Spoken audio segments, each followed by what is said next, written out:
This is going to be hard to fit all on the screen. In any case, though, I think I've officially found peak laptop. This massive thing here is an unbranded laptop from around 1990. In fact, and when I say unbranded, I mean it. The bottom of this thing just says laptop computer. That's all. Now, when I saw this thing for the first time, I knew immediately what it was because I'm familiar with the brand that makes these. And it is Nan Tan Computer, who went on to become Clevo, who still make gaming laptops and stuff today. And I knew that because of this distinctive font and the fact that the FCC ID on the bottom begins with FMA, which is their model scheme as far as we can tell. And what this is a Nan Tan FMA 8100, which might be their first laptop, or at the very least it's one of their first. So, if we open the screen on this thing, we can just see the extent of it all. It's massive. It has a mechanical keyboard with cherry blue switches. Big dials for tuning in the brightness and contrast. It's a mega laptop. Now, I've had this for a bit, about a week, I'd like to say, and I've already done a full internal inspection of the bottom half. I haven't looked into display housing at all, and the main thing I was taking it apart to check for was a clock battery, because I knew some of the other Nan Tans from this time had Varda batteries, and I found one. It wasn't a Varda, it was a GP brand, but same deal, and it had leaked a tiny bit. Got it cleaned up. No lasting damage, I think, so there's a chance this thing could work. Now, I got this for free from a neighbor of mine. Very nice, very cool, very happy about that. Along with an IBM 5151 monitor that's dead. It has a blown fuse. I'm going to see if I can fix it. And an Asus laptop, first gen iPad, some others. That's pretty much a couple cords. But this is the standout find from that whole thing. And this is very cool. It was when I turned it around, though, that I realized that we might have a problem. Man, this thing is big.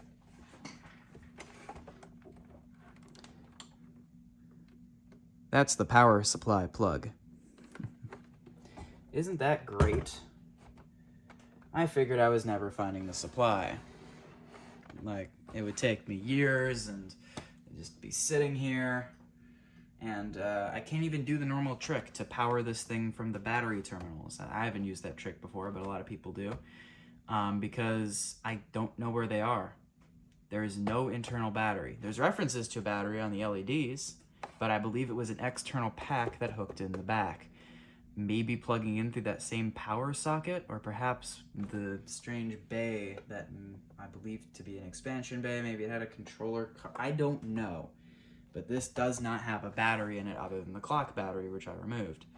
So I figured I was screwed. I figured that my only fleeting hope might be if I found a photo of the supply and looked up the model number, because that's a trick that I've used before, like the original Winbooks that I've done videos on.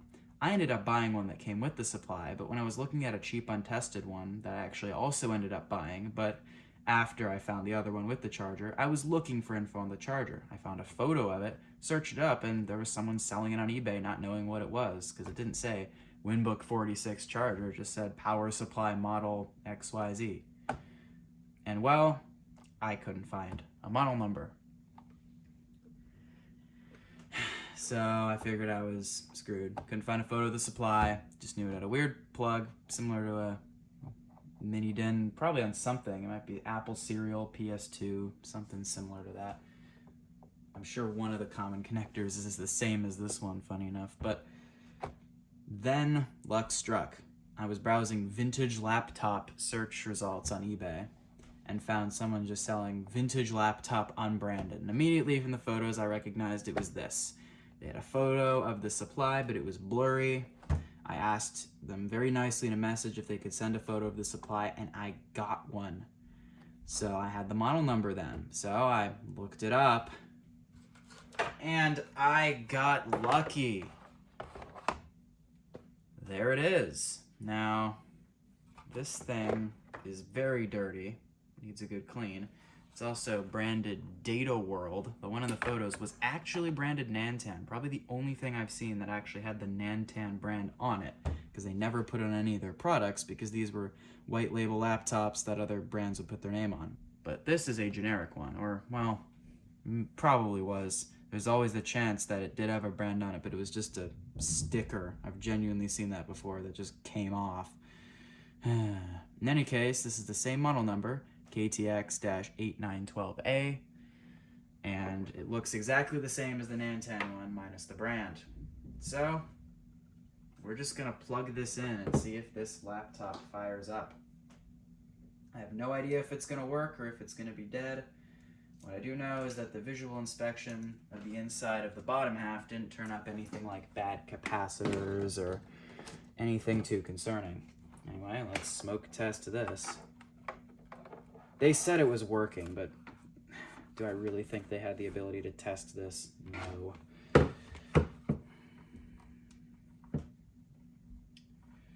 It's definitely the right plug on the back. I'm gonna have to check, compare to some of my other connectors and figure out which one it is. I know I've seen this exact one before. I might also get the pin out of this to help people in the future. Let's see, if you see this thing on my finger, I managed to burn it. Long story. It was computer related, yes, and no, it was not soldering iron related. So just ignore that. All right. We're plugging it in. The power supply is making a quiet hum. We have a red light. My cats are making noise up above. Let's fire the supply up. That's a bad sign.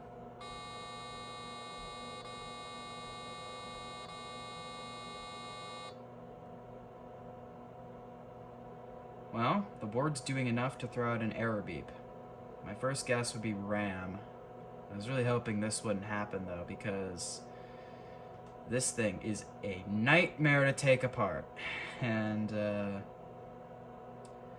it's not going to be too easy to get in here to deal with that, which is great. Well, I guess we can always just try a quick reboot.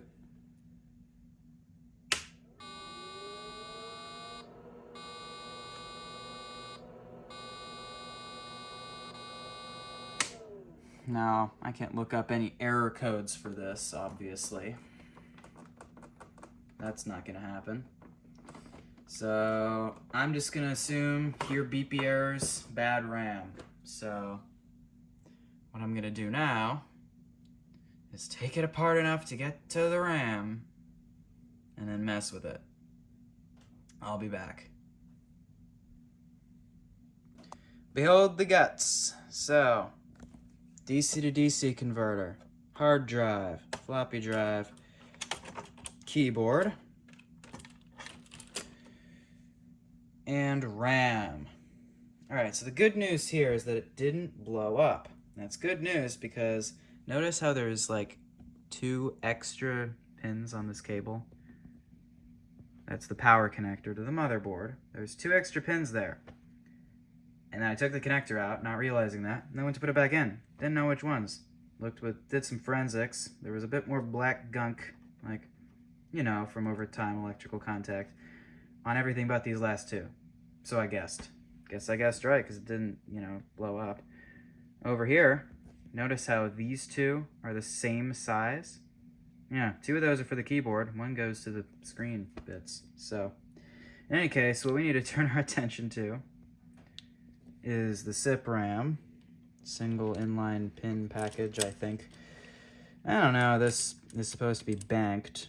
So what I'm gonna do here is just the sensible thing, which is take 2 of these out and then see if it posts. I think you just pull these out. I don't think there's much of a rhyme or reason to this. So hopefully, if we just mess around with this a bit, we'll eventually get a system that posts. So without any further ado, let's haphazardly throw it together enough to test. Dang it! Well, if it's something else, I'm not gonna know what to do with it, so... Dang it, the Kingstons are coming out, and we're just using the centuries. I always have such good luck with Kingston. How could these be bad? I don't know.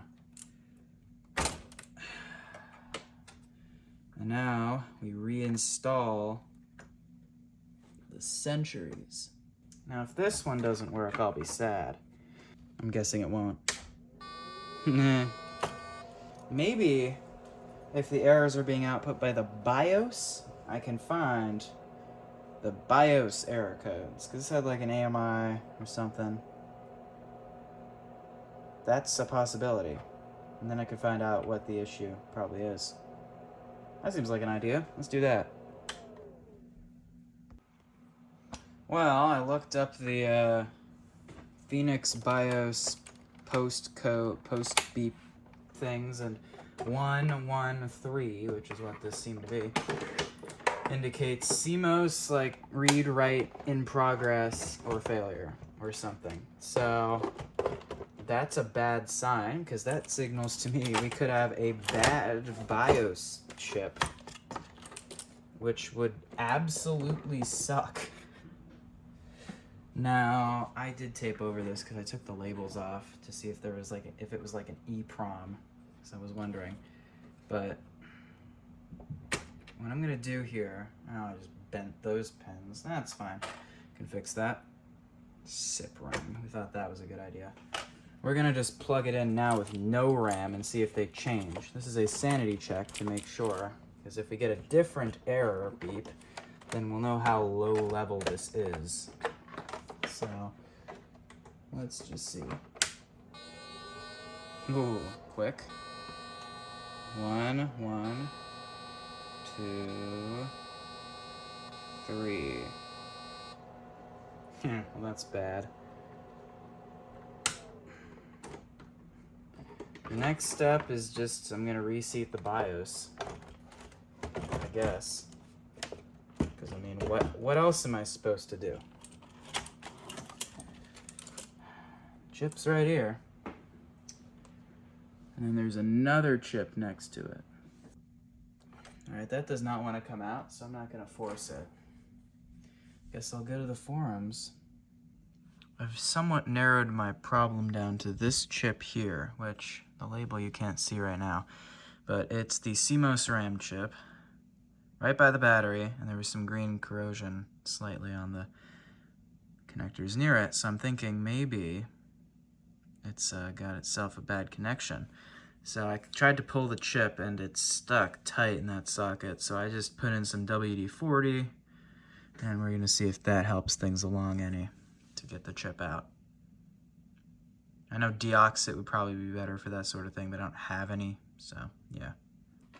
I found out the CMOS RAM chip is, well, the issue, because that's what it said, failed to write to it, but I thought that was the BIOS chip. No, they're different things. So my guess is that that's gonna fix nothing and that the chip itself was bad, but maybe if we're lucky, it was a bad connection that we just fixed.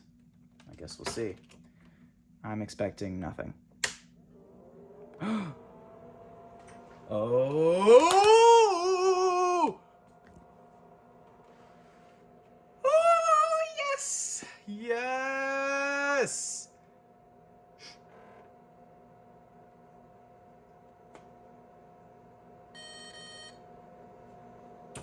Oh, man. That did it! Ho! Type 2, 20 megs. That's a pretty small hard drive.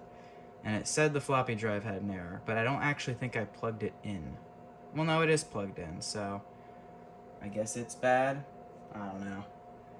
Let's see if it boots the hard drive, or if it's bad. It might be. I'm guessing the drive's probably bad. Yeah.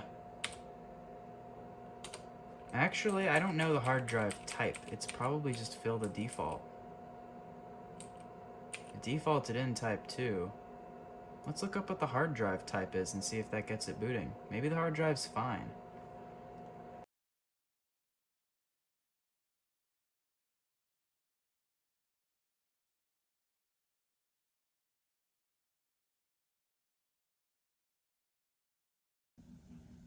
Alright, it's go time. I just wrote a floppy disk on my Latitude D610. So I can't get the hard drive working, seemingly, but that's fine, because the floppy drive works. I tested, I put my Planet X3 disk in, it gave me the message that it's not a PC booter. Probably shouldn't have tried it first, but it sounded fine. So now let's boot it, and then play Planet X3. So it needs to wait for the hard drive to fail. My guess is that the hard drive's dead. I don't know. What range of brightness do we get? Whew, that's a flickery pot there. It's fairly bright. Really?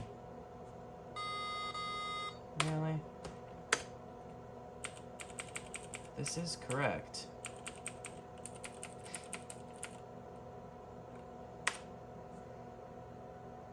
The other one worked.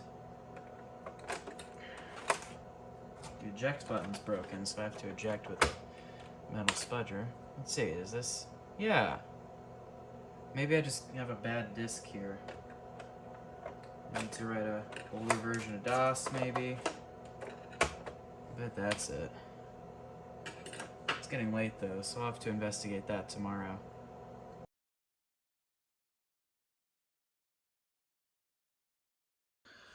Alright, so I've got the drive assembly out of the laptop, and part of the reason I'm doing that is because I'm trying some high-density floppy drives. I tried this one, it didn't work, but this drive is a bit dirty, a bit rusty, and might have been dead to begin with. I think I tested it a while ago and it worked, but I didn't know. This one, on the other hand, is a lot cleaner, different brand, and it seems to look a lot better. It won't line up with the eject button, but it was broken anyway, and I care more about having a high-density floppy drive than anything else. So I'm going to install this and see if it works. The other one just had the activity light on solid and wasn't recognized, so that one might have been on the computer side, not here. I don't know. This drive did not work, is the point, so we're not using it. Maybe it needs a service. Probably needs a service. It's pretty dirty in there.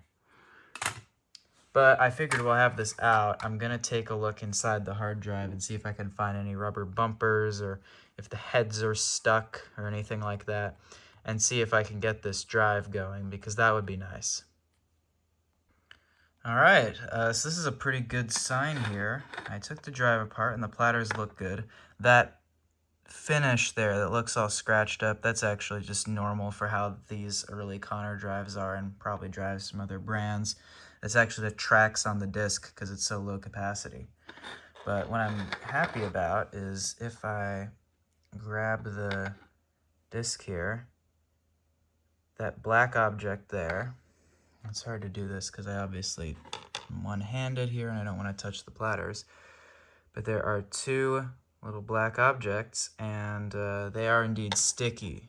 The heads are stuck to them, and these are the rubber bumpers. Ooh, they're stuck good, aren't they?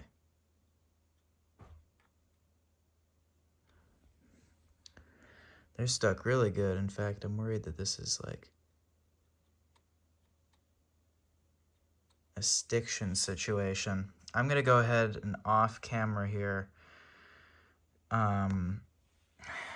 Now, you really want to get these bumpers off because they'll just eventually melt into a goo and contaminate, but I don't have anything to replace them with, so for the time being, I'm just going to stick a piece of tape in there and free the heads, and then we'll see if this drive, at least for now, works. Another thing to note is the seal around the drive. It doesn't feel like it's disintegrating yet. This can happen on some of the Connor drives, and then it'll just start leaking the goo everywhere. This one still feels okay, but the rubber bumpers certainly are not, because they're leaving like residue on my fingers. They have perished. As I look closer here, I'm feeling like this drive is pretty rough off. First of all, when I moved the heads, there was a metallic scraping noise. There's a possibility that came from within the voice coil, but it also could just mean that one of the heads is touching the platters, which is bad. Now, these bumpers are in horrible shape, and it appears that there's all sorts of gunk and garbage on the mechanism here. Now, unfortunately, that means I think I have to actually go in and take this off, which I don't like because I'm very worried that I'm going to end up moving the heads off the platters by mistake or causing some sort of other damage, like getting them to touch. Because you can like hear here. That's not a good noise. This drive is probably a goner, but I'm gonna try and see if I can take this off. Was that a head stopper?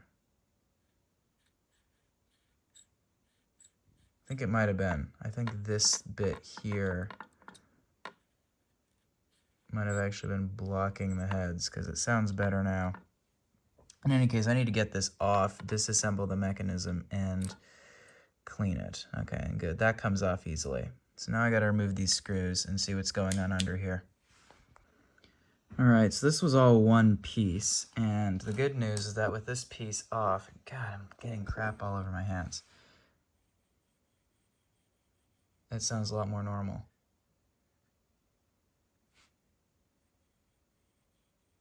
So I'm hoping that sound came from in here and it wasn't that this magnet was making that was out of alignment. I don't even know. This is all gummed up or something. Somehow the rubber got all over this, and I don't know how. So right now I'm just trying to figure out how I go about cleaning this. This went like this, or no, like this, and then it slides in. So I gotta figure out where it does that. All right, I got the second test floppy drive in. Haven't finished dealing with the hard drive yet, but let's just see if this floppy drive works. Why doesn't it like these drives? That light on solid. It really doesn't like these 1.44 meg drives. And I don't know why.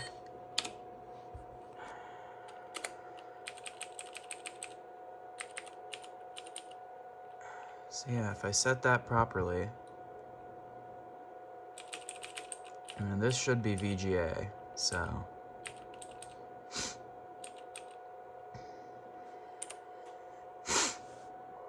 Where did I put the actual disc I was putting in this thing? I set it down somewhere. I didn't put it in the drive. No, there we go. Yeah, that light should be on solid. It isn't like that when I have the stock drive in there.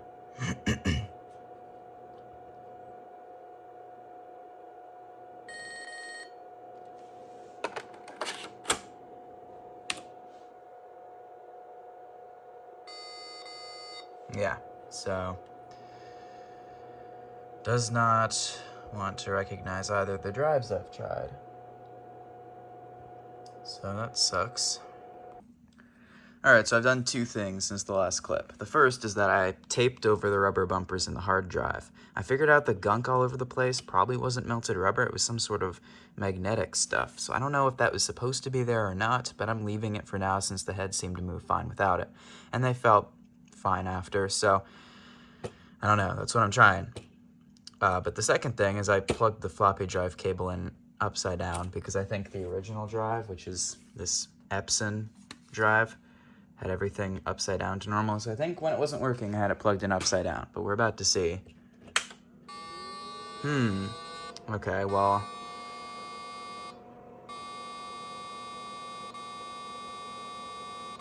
Alright, well, on one hand, we didn't get the floppy drive light on. But on the other hand, that chip must be making bad contact again because it went back into its previous state. So I'm going to go ahead and reseat that and then try again. This is really weird. When I plug in the hard drive, it gives the error beep. So it's not that chip. But when I unplug it, it doesn't. Which is weird because the hard drive was plugged in before and it was fine. So now I got to figure out what's up there. Lovely. Well, we can at least see now if the floppy drive is going to work. So the hard drive is unplugged right now.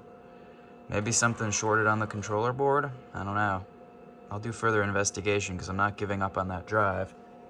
But I heard the computer which it didn't before, so maybe it's going to work now. I sure hope it does. And it's a shame because this Epson drive here works perfectly.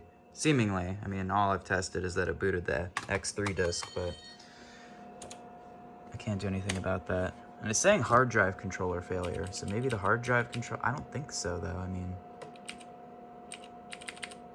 I don't know.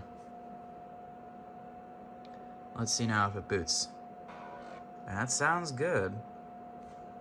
It was not doing that before. I hear it. Oh, are you kidding? This disk works, don't even. Well, I think this one is also a DOS boot disk, so let's try it.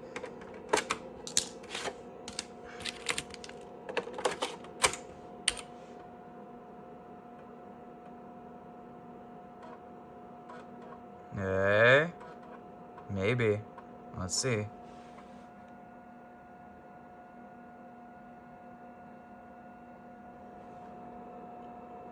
Did it throw an error? The computer might have just locked up.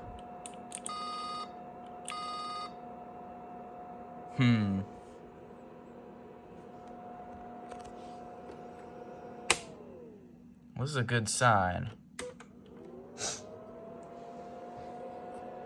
Let's see if it also throws the error when I put my Planet X3 disk in next.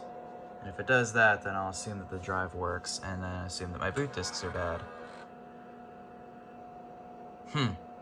Well, I don't trust this boot disk because I wrote it in Windows XP. I just used the create MS-DOS boot disk function, and I don't really trust that. Oh, come on. So, let's just try this.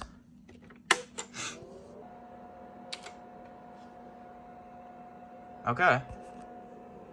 Yeah. I think this drive works. I think I just have bad boot disks, so I'm gonna go make a new one. Alright, so I did another disk here, but I don't think WinImage is writing my disks correctly, so I don't think this is gonna work, but we'll try. I copied some files over manually. I think this is gonna fail though, and I'm gonna need to find another way.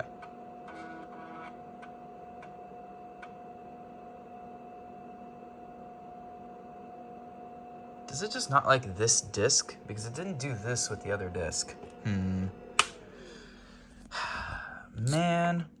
You know, I'll just be back once I've gotten this booted, because I think this just isn't wanting to... No, you're getting out. No, give it up.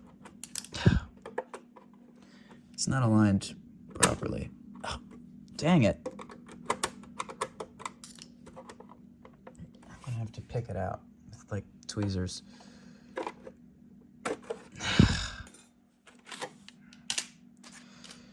I'm gonna get out of XP system and just write a disk. Alright.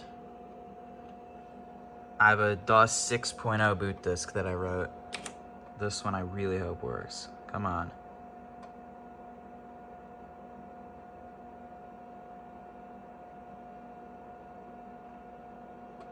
Please.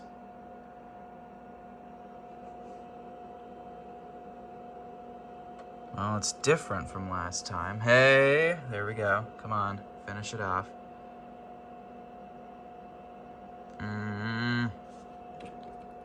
Did it lock up? It's doing activity again. I was about to restart it. Maybe it's just slow. Oh, there we go. Come on. I think it was just slow, not actually frozen. Hey, here we go. All right, only one thing left to try now.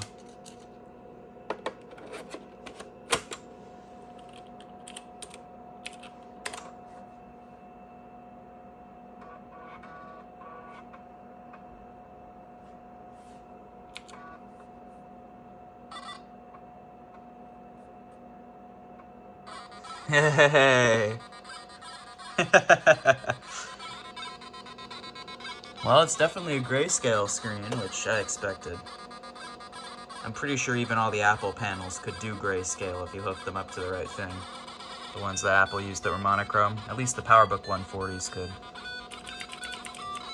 Don't know about the 100.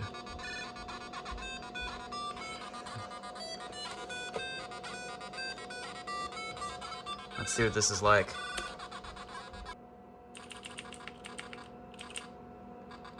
Ooh, that refresh rate is great.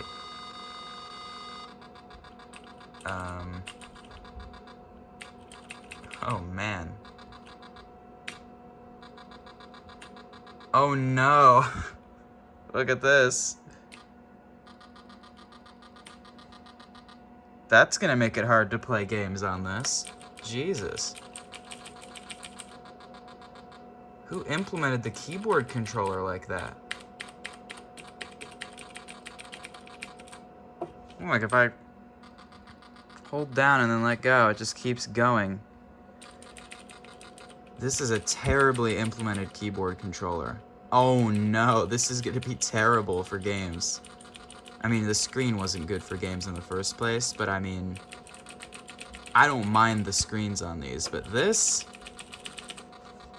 it just keeps going. Wow. That is uniquely bad. How do you screw up a keyboard controller like that in a laptop? Well, I'm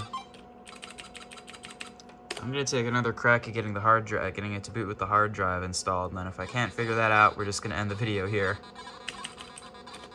I wonder if the, one thing I do wonder though, I'm gonna launch the CGA version. I want to see how high-res mono looks on this screen. This might be more playable.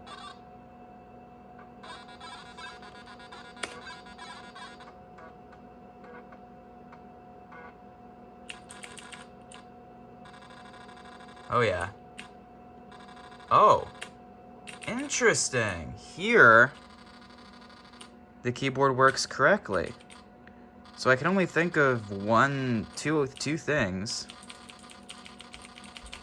And the first is that there's a bug in the VGA version source code that happened to cause an issue on this, or it's just laggy, and so keyboard input like lags in proportion to the screen.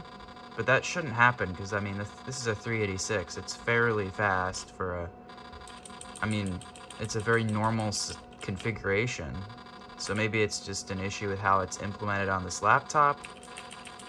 I don't know, but I guess if I'm playing Planet X3, I'll use the CGA version.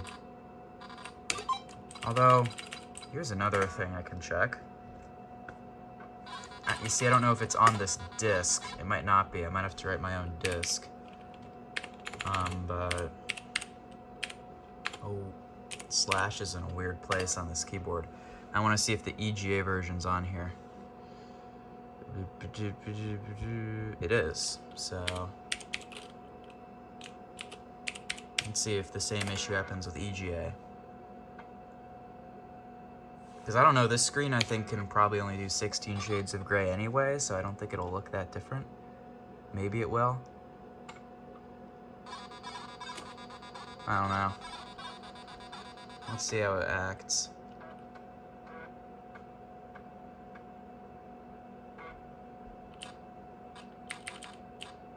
This definitely looks worse, but it doesn't have the keyboard bug.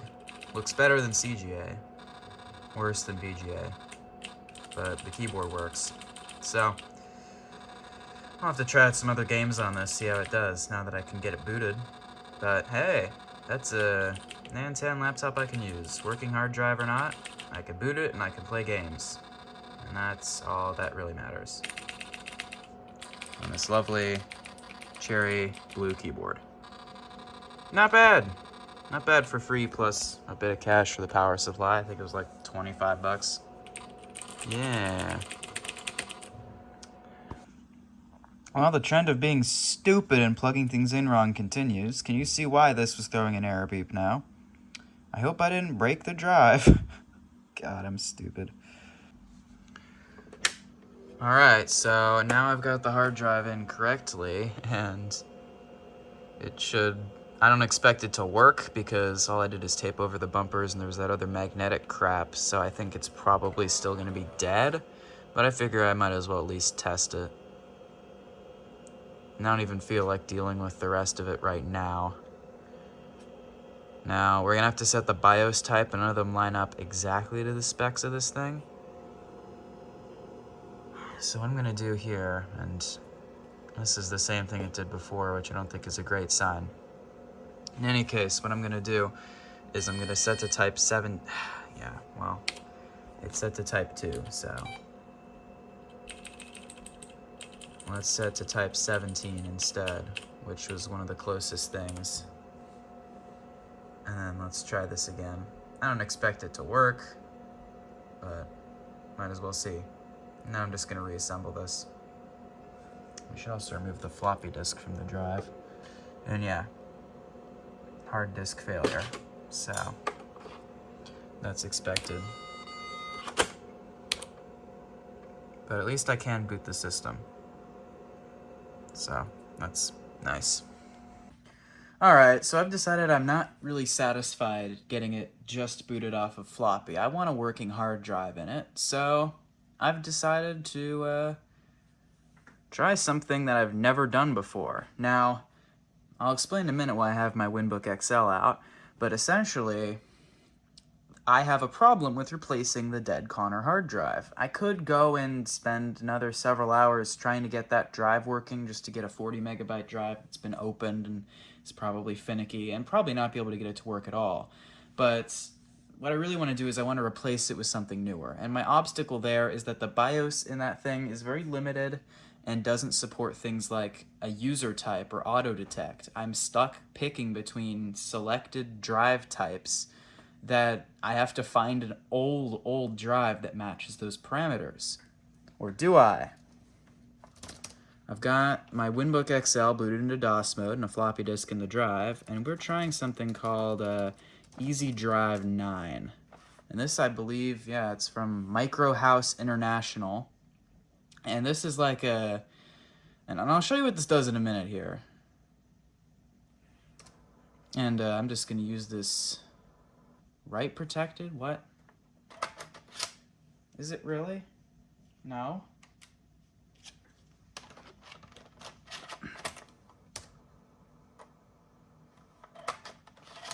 Might have a bad disk. A lot of these disks are crappy garbage. Come on.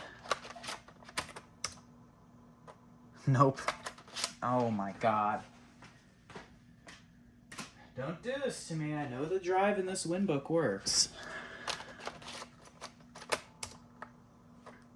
There we go. Anyway, so what this program does is it is going to be like an overlay that I'm not sure the specifics on how these work, but it's going to let me use a large capacity drive in the Nan Tan laptop, and it doesn't matter what the BIOS supports really, it's going to make it work by some dark magic that I don't understand. But this was recommended to me by some people on the VCF forums, and I'm just going to go ahead and see if this works. And I just needed to get this Winbook out so I could write the disk, because this is a pretty good bridge machine. I need to do a full vintage laptop review episode on this laptop. It has some pretty darn good qualities and some pretty not good ones. But anyway, now I'm going to look at this disc.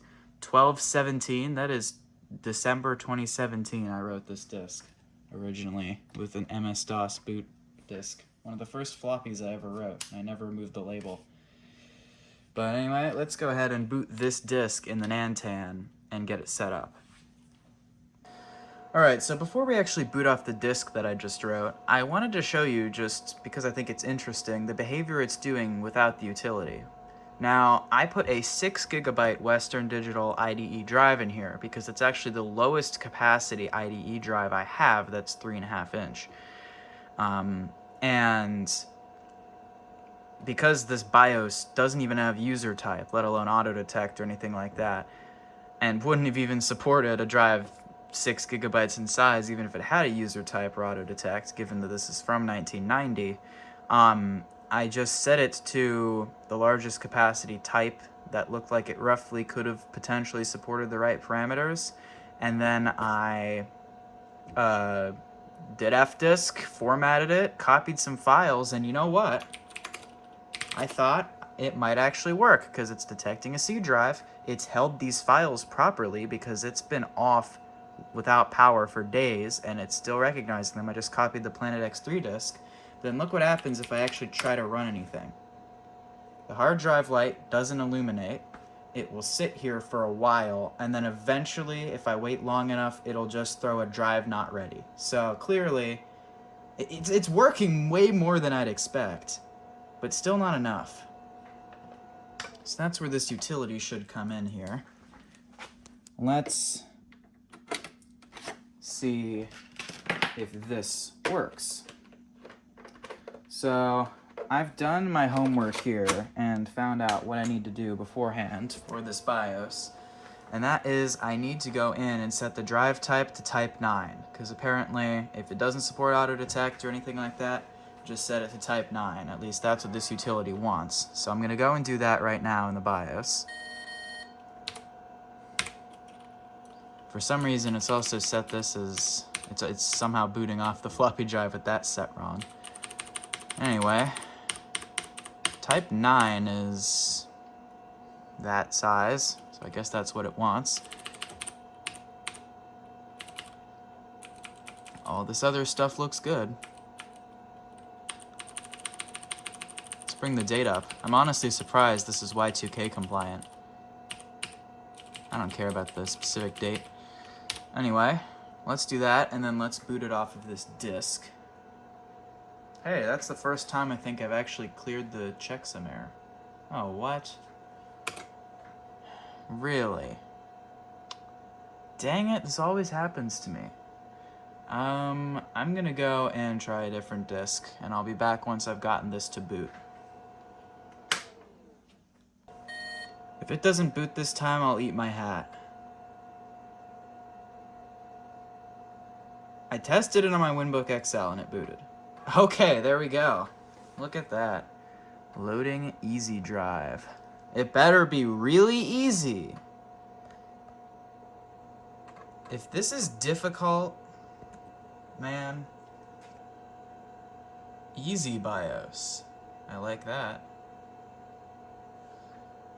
Ugh, dang it. I haven't been able to find the any key on this keyboard yet. Things keep asking me this, but luckily most of them will just work by A or any other key. So, anyway, now it's gonna check my BIOS and find out that, whoa there, you're running this on an old computer. Okay. It found the drive. I like this fully automatic install.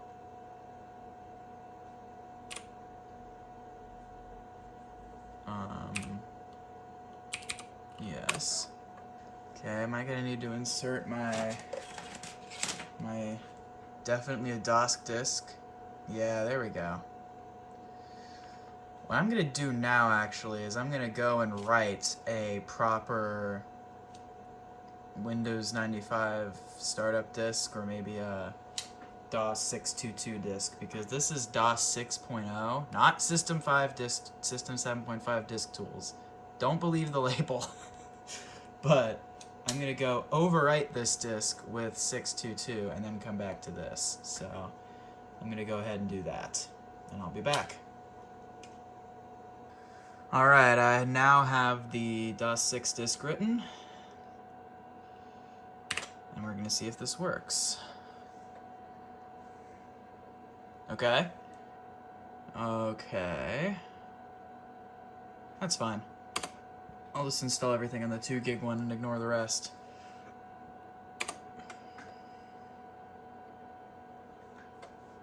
Is the hard drive light gonna... It's not lighting. Oh, no. There we go. I guess it's just... Because this is gonna be fast, because this is a late 90s drive, and I mean, I'll bet the original one was slow. It says we're done, so let's pull the disk out and reboot and see if it boots from the drive. I'll be shocked if this works, but if it does, I'll be very happy. Hey, look at that. Neat.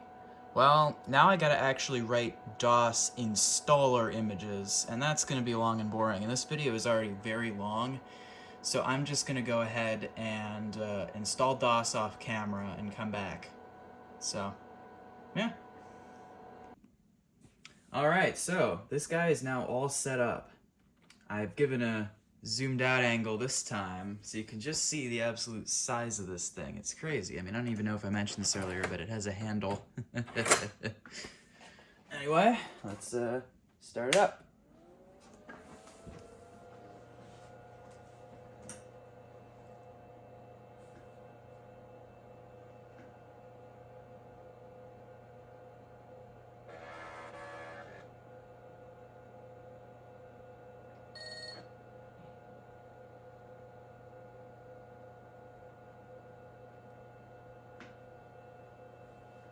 Alright, and we are booted to DOS.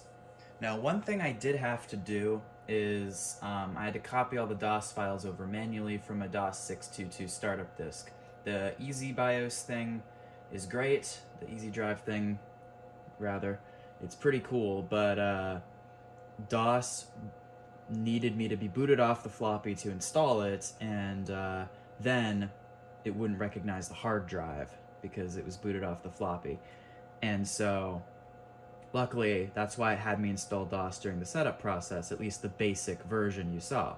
So what I did instead is I simply copied the contents of a just normal DOS startup disk, so I'd have the accessory programs like the MS-DOS editor and stuff like that. And all that's working great.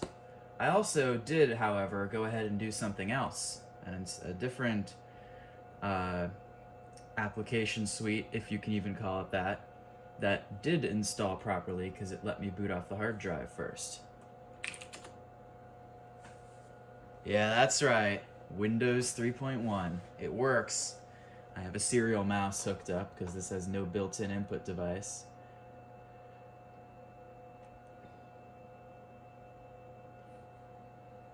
And you know, it runs pretty well. This hard drive is indeed quite fast, and it makes this thing feel quite fast. Because we're running a hard drive from around 1999 in this. I could, in theory, put a CF card in here, too. Yeah, this all works perfectly. I can go into grayscale MS Paint and draw things. From all my testing, this Nan Tan FMA 8100 is fully functional after our repairs. And you know, a system like this, you may laugh at it when you try to call it a laptop, but it actually makes quite a capable 386 system because of its size. I mean, it has a desktop keyboard, it has portability, which is nice. It has all of the ports you'd want. It has expansion. The slot, there is an 8-bit ISA slot in here, and I could put an AdLib card in here. The only real limiting factor is the screen, but you can do VGA out. I did try it, but I think I need some key combination. It was not outputting to the monitor. It would just go into standby mode, so I need to figure out how to actually get it to switch into external monitor mode.